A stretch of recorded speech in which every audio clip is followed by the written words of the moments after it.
how to get the government out of your pockets in retirement. Would you like to pay less tax on your 401k and IRAs? Would you like to retire without having to rely on Social Security? At Safe Harbor Wealth, we help our clients do just that. But first, some thoughts about why it's so important to get the government out of our pockets in retirement. Well, let's start with government spending. According to the 2024 Congressional Budget Office report, the projected income for 2034 will be $3.97 trillion. However, the projected deficit for 2034 will be $2.56 trillion. So where do you think the government will turn to make up that shortfall? That's right, us. And most likely, one would speculate in the form of raising taxes. So you might be thinking, but Gary, my CPA says my taxes will be lower in retirement. But will they? Are you planning to lower your standard of living during retirement? Instead of traveling, are you going to stay home? Instead of golfing, are you just going to sit at home and watch the Golf Channel? Instead of spoiling your grandkids, are you going to tell them to not come over, to stay home? Of course not. We find that most retirees will need about 80 to 100% of their pre-retirement income in retirement.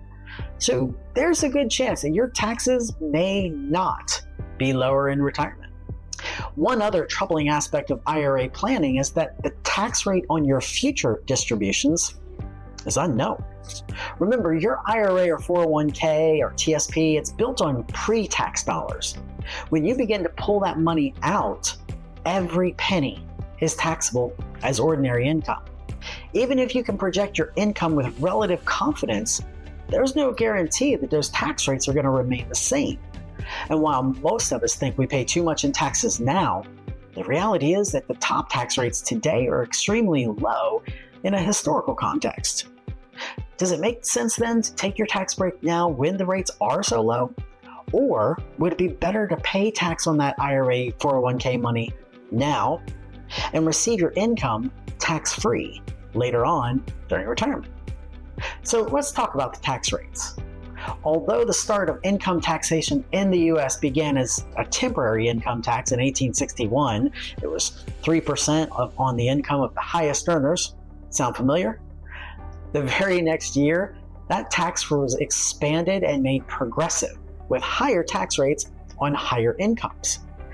The income tax did not become permanent until 1913 after the ratification of the 16th Amendment. Sorry, nerd alert.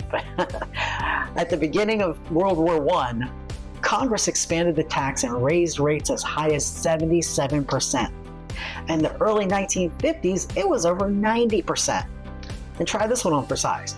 During World War II, FDR even proposed a tax rate of 100% on high earners. Can you imagine?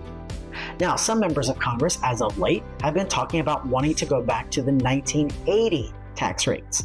So let's take a look at that and see what that might look like. In 1980, for a couple that were married filing jointly, the highest tax rate was 70%. So let's say your current combined income here in 2024, 2025 is $161,000.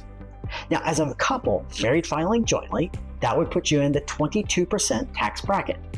Now, if we took that $161,000 back to 1980s figures, that would be an equivalent to $60,000 in 1980 dollars. $60,000 in 1980, married filing jointly, would have landed you in the 54% tax bracket. That's right, that's a 32% difference. Today, our top tax bracket is 37%. So there's definitely room for taxes to increase. The question is, do you think taxes could go up in the next 10, 20, 30 years? Retirement can last as much as 30 plus years, so it's important to reduce your tax burden and insulate yourself from future unknown tax rates now. Otherwise, you could pay hundreds of thousands of dollars in taxes that you otherwise would have avoided paying. So you might be thinking to yourself, well, how can I avoid this tax time bomb?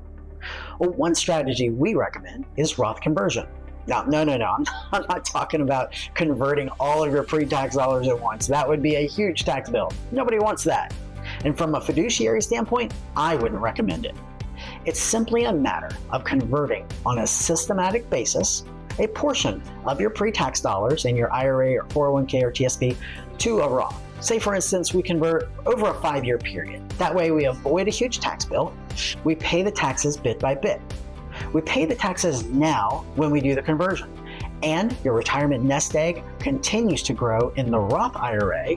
And when we take our distributions for income in retirement, every penny, the principal and the growth, comes to us tax-free. It takes some planning, but it's one of several ways we help our clients to insulate themselves and their retirement from future uncertainty with regards to tax increases. Now, I will say very candidly, the most difficult part of this plan is actually doing it. It looks great on paper, but nobody likes paying taxes. But by expanding your perspective from this year's income tax return to your lifetime taxes, you'll discover significant opportunities for tax savings and reduced fees. Also, in addition to lowering your taxes, a Roth conversion also helps you lower or eliminate any tax burden on your children for any IRA assets that would be inherited by them when you pass away. Depending upon your current tax bracket and your retirement goals, we can formulate a plan to help you keep the government out of your pockets in retirement. At Safe Harbor Wealth, we want to be your retirement CFO. Visit our website at safeharborwealthsc.com, or you can email me directly at gary@safeharborwealthsc.com. Thank you. I hope you have a wonderful day. I look forward to hearing from you and helping you retire smart and retire happy.